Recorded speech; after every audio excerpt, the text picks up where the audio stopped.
अस्सलाम वालेकुम जी, welcome back to my channel again. Hope सब लोग ठीक होंगे, खैरियत से होंगे और अपने घर में बहुत ही ज़्यादा खुश होंगे। आज की वीडियो में मैं आपको सिखाने वाली हूँ पार्टी हेयर स्टाइल, जिसकी लुक कुछ इस तरह की है कि फ्रंट इनका स्लीक होगा और बैक के ऊपर बहुत ही खूबसूरत किस्म की वेव्स होंगी।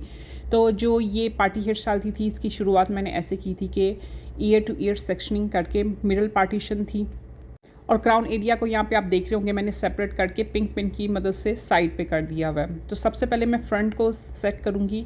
तो आपके ने देखा होगा कि ईयर वाले जो हिस्सा था उसको मैंने अच्छी तरह से स्ट्रेट करके हेयर वैक्स वगैरह लगा के उसको इस साइड से और दूसरी साइड से मैंने एक छोटी सी पोनी बना के उसको टाइट कर दिया। इसका फ़ायदा ये होता है कि ये जो आपकी लुक होती है ना, कहीं पे भी मूव नहीं होती और बहुत ही स्नैच किस्म की लुक आती है।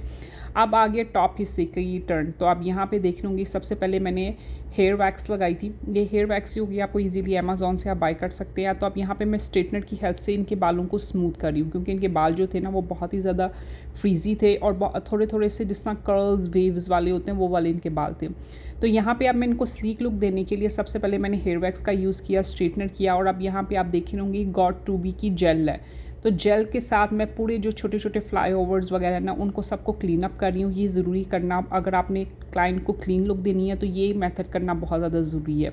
अब यहाँ पे आप एक छोटा सा रबर बैंड लेके और बिहाइंड द ईयर जो बाल हैं, फ्रंट वाले बालों को और उन बालों को मैं ये यहाँ पे एक छोटी सी पोनी बना दूँगी और अच्छी तरह तरीके से टाइट कर दूँगी, ताकि अगेन स्नैच लुक आए, क्लीन लुक आए और बाल कहीं पे भी ड्यूरिंग द इवेंट जो है वो मूव ना हो। अच्छा, आपने ये कोशिश करनी है कि ये छोटी सी पोनी जो मैंने साइड पे बनाई थी ये नज़र ना आए। ये आपकी जो जब मैं क्राउन एरिया खोला होगा तो आपने देखा होगा कि वो पोनी अंडर हाइड हो गई थी। तो आपने भी ऐसी देनी है, क्योंकि अगर ये नज़र आ रही होगी बाहर की तरफ को तो वो फिर फिनिशिंग अच्छी नहीं आएगी। अब यहाँ पे देख सकते हैं जो मैंने क्राउन एरिया को सेपरेट किया था, तो वहाँ पे अब मैं टीजिंग कर रही हूँ। टीजिंग का अगेन वही मेथड है कि आपने छोटे छोटे सेक्शंस देख के हेयर स्प्रे पहले करनी है या फिर टीजिंग पाउडर लगाना है और उसके बाद फिर आपने आराम से प्यार प्यार से टीजिंग करनी है और फिर उस सारे हिस्से को जो टीजिंग वाला एरिया होगा उस सारे हिस्से को पकड़ के मैं सेपरेट पे कर दूँगी। यहाँ पे जो क्लाइंट ने मुझे पिक्चर दिखाई थी ना, उन्होंने मुझे एज अ रेफरेंस के तौर पे पिक्चर दिखाई थी।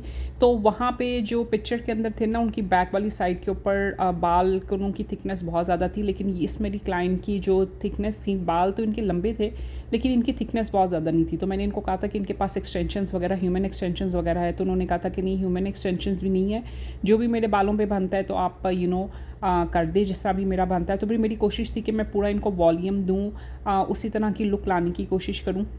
अच्छा, आज की हेयर स्टाइल में ना तो मैं स्टफिंग का यूज़ करूँगी और ना ही हेयर एक्सटेंशन का यूज़ करूँगी, जिस तरह कि मैंने आपको पहले भी बताया था। लेकिन उसके बावजूद जो पूरे हेयर स्टाइल की फिनिशिंग थी ना वो बहुत ही ज़बरदस्त किस्म की आई थी। अगेन मैंने आपको पहले भी बताया था कि यहाँ पे इनके जो बाल थे ना वो बहुत ही ज़्यादा थिन थे और बहुत ही ज़्यादा फ्रीजी थे। तो थिकनेस लाने के लिए मैं क्रिम्पिंग यहाँ पर कर रही हूँ और आप देख रहे होंगे कि रूट्स के ऊपर यहाँ पर मैं थोड़ी थोड़ी टीजिंग कर रही हूँ। बहुत ज़्यादा क्रेजी टीजिंग नहीं हो रही, सिर्फ सेटल सी टीजिंग हो रही है। तो अब यहाँ पर इनके स्मॉल स्मॉल पार्ट्स लेके, क्योंकि ऑलरेडी मैंने उसकी जो थी सेक्शनिंग वो कर दी हुई थी, तो अब यहाँ पे स्मॉल पार्ट लेके मैं एक ही डायरेक्शन के अंदर सारे कर्ल्स करूँगी। अच्छा, यहाँ पे आप कोई ये चीज़ नहीं है कि कर्ल्स का साइज़ थोड़ा चौड़ा होना चाहिए या कर्ल्स का जो साइज़ है वो थोड़ा थिन होना चाहिए। It's all depend on you कि कैसा आपको करना है, कैसा नहीं करना है, या किस तरह क्लाइंट का या फिर आपके बाल किस तरह होल्ड करते हैं, किस तरह नहीं करते। आप यहाँ पे देख रहे होंगे कि सिर्फ मैं एक नॉर्मल साइज़ का सेक्शन लेती हूँ और उसको वहाँ पे कर्ल कर रही हूँ और लाइक इन बिटवीन कर्ल्स है, ना तो टू टाइट है ना ही टू लूज़ है। अच्छा, आप लोगों ने वीडियो के अंदर नोट किया होगा कि जब मैं कर्ल कर रही हूँ तो उसको थोड़ी देर के लिए होल्ड करती हूँ। जब वो थोड़ा सा कूल ऑफ हो जाता है तो उसके बाद फिर मैं उसको रिलीज़ कर देती हूँ। हेयर कर्ल को थोड़ा स्प्रेड करने के बाद फिर मैं उसके ऊपर हेयर स्प्रे करती हूँ ताकि वो कहीं पे मूव ना हो। अब यहाँ पे मैं कर रही हूँ क्राउन एरिया। क्राउन एरिया में भी आपने नोट किया होगा कि बाल बहुत ज़्यादा फ्रीजी थे, तो सबसे पहले मैंने हेयर वैक्स का यूज़ किया। अब यहाँ पे मैं जो टीजिंग ब्रश था उसको इसकी हेल्प से मैं सारा जो बालों को है वो थोड़ा स्मूथ आउट करने की कोशिश कर रही हूँ। यहाँ पे अब मैंने उसको 2 सेक्शन के अंदर डिवाइड कर दिया हुआ है और छोटे छोटे सेक्शंस दे के मैं उसको जो टॉप मेरा क्राउन एरिया था उसको मैं स्मूथ आउट करने की कोशिश कर रही हूँ। और आपने देखा होगा कि जब मैं उसको स्ट्रेट कर रही हूँ तो उसको थोड़ा बाउंस दे के कर रही हूँ, ताकि जितनी भी मैंने टीजिंग की है वो फ्लैट ना हो और वहाँ पे टॉप एरिया के अंदर थोड़ा वॉल्यूम भी रहे। यहाँ पे मैं स्टफिंग का इस्तेमाल नहीं कर रही, तो मैंने इस यहाँ पे वॉल्यूम का भी खास ख्याल रखना है, क्योंकि जो मेरी क्लाइंट ने मुझे पिक्चर दिखाई थी उनका फ्रंट जो था वो बिल्कुल स्लीक था, लेकिन क्राउन एरिया के ऊपर वहाँ पे वॉल्यूम था और बैक में लूज़ वेव्स थी। तो बस जो क्लाइंट ने रिक्वेस्ट की हुई थी उसी पैटर्न को मैं माइंड में रख रही थी, इनके वॉल्यूम को भी कीप किया हुआ था और साथ साथ मैं क्या कहते हैं इनको स्मूथनेस और नीटनेस का भी मैं ख्याल रख रही थी। आपने देखा होगा कि जो मैंने टॉप एरिया को यानी आई मीन क्राउन एरिया को जब मैंने स्मूथ किया था तो वही मैंने पैटर्न यूज़ किया। स्मॉल स्मॉल सेक्शंस देखें यहाँ पे मैं कर्ल कर रही हूँ। अगेन सिर्फ आपने उसको सिर्फ एक सेम ही डायरेक्शन के अंदर रखना है, बार बार इधर उधर डायरेक्शन में मूव नहीं करना, यानी इनवर्ड और आउटवर्ड नहीं करना। अगर आप राइट साइड के ऊपर जा रहे हैं तो आपने राइट साइड पे ही कर्ल्स रखने हैं, अगर आपने लेफ्ट साइड के ऊपर जा रहे हैं तो आपने लेफ्ट साइड के ऊपर ही कर्ल्स रखने हैं। क्योंकि अगर आप इनवर्ड और आउटवर्ड कर्ल्स करेंगे तो ये जो स्टाइल होगा ये वो इस तरह का आप अचीव नहीं कर पाएंगी। अगर आप मेरे चैनल के ऊपर पहली दफ़ा आएँ तो प्लीज़ मेरे चैनल को सब्सक्राइब करें, मेरी वीडियो को ज़्यादा से ज़्यादा अपनी फ्रेंड्स एंड फैमिली के साथ शेयर करें और छोटा सा बेल का आइकॉन का बटन होगा वो भी दबा दीजिएगा ताकि मेरी हर वीडियो की नोटिफिकेशन आपको मिलती रहे। अच्छा जी, आते हैं बैक टू वीडियो। यहाँ पे आप देख रहे होंगे कि क्राउन एरिया को मैं ब्रश की हेल्प से स्मूद आउट कर रही हूँ और अपना पूरा टाइम ले रही हूँ। यहाँ पे मैं कोई जिस तरह होता ना कि जल्दी होती है कि जल्दी जल्दी करके काम डन हो, लेकिन नहीं ऐसा नहीं है। यहाँ पे मैं पूरी आराम से तसल्ली से कर रही हूँ क्राउन एरिया को स्मूथ। और आप देख रहे होंगे कि मैं ब्रश को काफ़ी हार्डली ब्रश कर रही हूँ, लेकिन उनका जो क्राउन है वो कहीं पे मूव नहीं हो रहा। आई मीन लाइक वहाँ पे स्टिल वॉल्यूम आपको नज़र आ रहा होगा। अब ये यहाँ पे मैं फ्रंट पे जाके देख रही हूँ, बैक से मैं आप दोबारा आप देखेंगे वीडियो में कि मैं दोबारा बैक से आके देख रही हूँ कि जो क्राउन एरिया है उसका लाइक पूरा सेम इक्वल है, कहीं से ऊंचा कहीं से नीचा तो नहीं है। उसको आपने पूरा मेक श्योर करना है। जब आप पूरा कंप्लीटली मेक श्योर कर लें तो फिर यहाँ पे फिर अगेन आप देख रहे होंगे, क्योंकि क्रिम्प वाला एरिया जो होता है ना बहुत से क्लाइंट को होता है टॉप पे वो पसंद नहीं आता, तो फिर वो जो क्रिम्प वाला एरिया उसको मैं सिर्फ स्मूथ करूँगी। हेयर वैक्स जो होगी वो मैंने ऑलरेडी पहले ही लगा दी हुई थी। तो यहाँ पे आप देख रहे हैं कि जब मैंने पूरा स्मूथ कर लिया मुझे पूरी सेटिस्फेक्शन होगी कि क्राउन एरिया बिल्कुल परफेक्ट हो गया हुआ है, वो नीचे नहीं जाएगा और लाइक उसकी हाइट वगैरह हर चीज़ परफेक्ट है। तो यहाँ पे फिर मैं दोबारा कर्ल करना स्टार्ट कर दूँगी।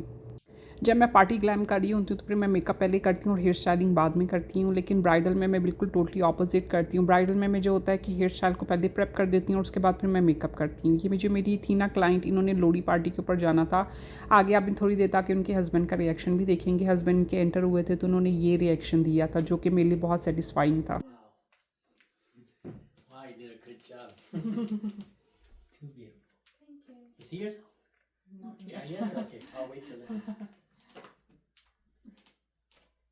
You want water? No, look, it's broken and my mom to come to fix this. What happened? It's broken. Let me see how the other one look. It's closed. Okay, don't worry, we have something. Thank you. Bye. Too nice. अच्छा, ये जो मेरी खूबसूरत सी client थी इन्होंने makeup तो देख लिया हुआ था जब मैंने इनका मेकअप डन किया था, लेकिन उन्होंने हेयर स्टाइल नहीं देखा हुआ था, तो वो उनके लिए बिल्कुल टोटली सरप्राइज़ था। लेकिन जब हस्बैंड जो ही अंदर एंटर हुए उन्होंने उनकी तारीफ़ की तो वो खुश हो गई थी इस चीज़ के ऊपर कि थैंक गॉड मेरे हस्बैंड को पसंद आ गया। लेकिन जब मैंने इनका हेयर और मेकअप बिल्कुल डन करके इनको दिखाया था तो इनको भी अपनी लुक बहुत ज़्यादा पसंद आई थी। यहाँ पर आपने देखा होगा कि कर्ल्स की फिनिशिंग करने के बाद मैंने अच्छे तरीके से यहाँ पर हेयर वैक्स लगा दी। हेयर वैक्स लगाएं या फिर आप शाइन स्प्रे लगाएं और उसके बाद फिर मैं स्लोली से कर्ल्स को ओपन कर रही हूँ। अच्छा, इस किस्म का जो हेयर स्टाइल है ना आजकल कनाडा के अंदर ना ये बहुत ज़्यादा इन। अब अच्छा, यहाँ पे आप देख रहे होंगे कि मैं हाथ रख के थोड़ी थोड़ी ना कर्ल्स को वेव्स को ओपन करने की कोशिश कर रही हूँ। अच्छा, आपने जब वेव्स को ओपन कर रही हो ना तो आप कॉन्फिडेंटली ओपन करें। अगेन सबसे पहले आपने हेयर वैक्स का यूज़ करना है या शाइन स्प्रे का यूज़ करना है ताकि आपके जो कर्ल्स या वेव्स हैं ना वो थोड़ी स्मूथ हो जाएँ। यहाँ पे अगर ह्यूमन हेयर एक्सटेंशंस को भी हम लोगों ने ऐड किया होता ना तो वो जी जो कर्ल्स या वेव्स जो थे ना ये बहुत और ही खूबसूरत आने थे। हॉलीवुड वेव्स करने का भी यही सेम मेथड है, लेकिन वहाँ पे सिर्फ हॉलीवुड वेव्स में आपको कर्ल्स को थोड़ा पिन कट के लिए थोड़ी देर के लिए होल्ड करना होता है। और यहाँ पे आप देख रहे होंगे मैं हेयर स्प्रे यूज़ करके जो इसकी डेप्थ है वहाँ पे दोबारा बॉटल रख के उसको डिफ़ाइन करने की कोशिश कर रही हूँ। यहाँ पे मेरी जो क्लाइंट की है फुल लुक है। होप्स आप लोगों ने इस वीडियो को एंजॉय किया होगा। अपना ज़्यादा से ज़्यादा ख्याल रखें, दुआ में याद रखें। इंशाल्लाह दोबारा मुलाकात होगी। अल्लाह हाफ़िज़।